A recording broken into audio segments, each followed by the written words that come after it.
top. I hadn't even thought about catching right hand on top. And it came into me like this, and I was just thinking, how can I catch this? I'm going to have to like go like that, or like this or something. And I was really uncomfortable, okay?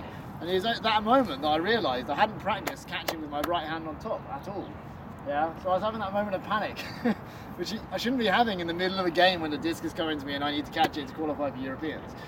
So make sure you practice with the other hand on top, okay? I did catch it in the end. I did have to go like that a little bit. I rotated my whole body. It was weird, but I caught it. But then I went home and then I practiced this in all the off-season, okay, before Euros, okay? So if one of them feels really awkward and really weird, then make sure you practice it, just so that when you're in a game, you can do it and it'll be the safest, okay? The next level of it, the higher level stuff, is when someone actually winds up to throw, you can start preparing the catch, okay?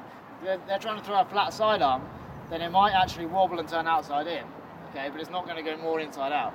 So when they throw that sidearm, you can prepare for a right hand on top clap catch, okay? You see them wind up, and then you've got to be thinking right hand on top, because it'll come out and it might then wobble, and then you've got right hand on top, okay? All right. So we're going to go on to throwing now.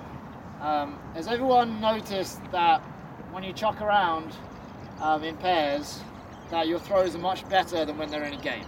Okay, suddenly when you're in a game, it's like harder to do the throws that you can do when you're chucking around. Yeah. В игре сложнее, да? Чем просто так в парк кидать. 2 minutes of me talking.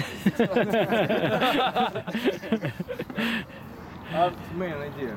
So I've figured out a way of bridging the gap between what you learn when you're throwing around and actually throwing in a game, okay? And the key is getting into this position, okay? So this is like a neutral position, all right? You can call it like the power stance or the neutral stance, okay? Both hands on the disc, so you can practice if you've got a disc. Both hands on the disc near the front, okay? And then knees bent like that, feet just more than shoulder width apart like that, okay? Попробуйте, возьмите диск, попробуйте сразу, он говорит. Колени согнуты, пальцы на диске, да. Нейтральная позиция.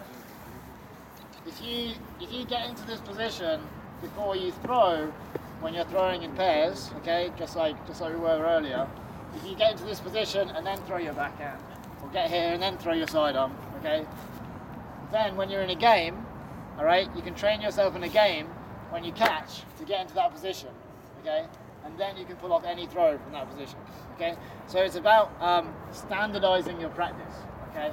Normally when we're throwing around, you know, you make a catch and then you're like, right, sidearm, and you throw your sidearm, okay. That means in a game when you catch, you want to be stepping forward like that and throwing the sidearm, okay? But that's bad practice, all right? So it's also a travel, obviously. So practice getting into this position, all right, and then making your throw, okay? Поняли, в игре диска получаете, чтобы потренироваться, сразу занимаете вот эту позицию. Да, и уже отсюда начинаете атаку. А плохо, если вы поймаете и сразу шагнете, это может быть тревел. You also want as little baggage as possible. Okay, so baggage is when you're ready to throw, and then you wind up like that and throw here. Okay, if your wind up is here, your throw is here. You want to go from here straight into the throw like that. Yeah, efficiency. Okay, same with the backhand. If your backhand starts here and then finishes here, okay, then you want the motion to be very efficient and the disc doesn't move very much. You don't want to be moving around like that or bringing the disc up and around, anything like that, okay? It's all baggage, it's all extra unnecessary motion, okay? So we're going to go into pairs and you're going to practice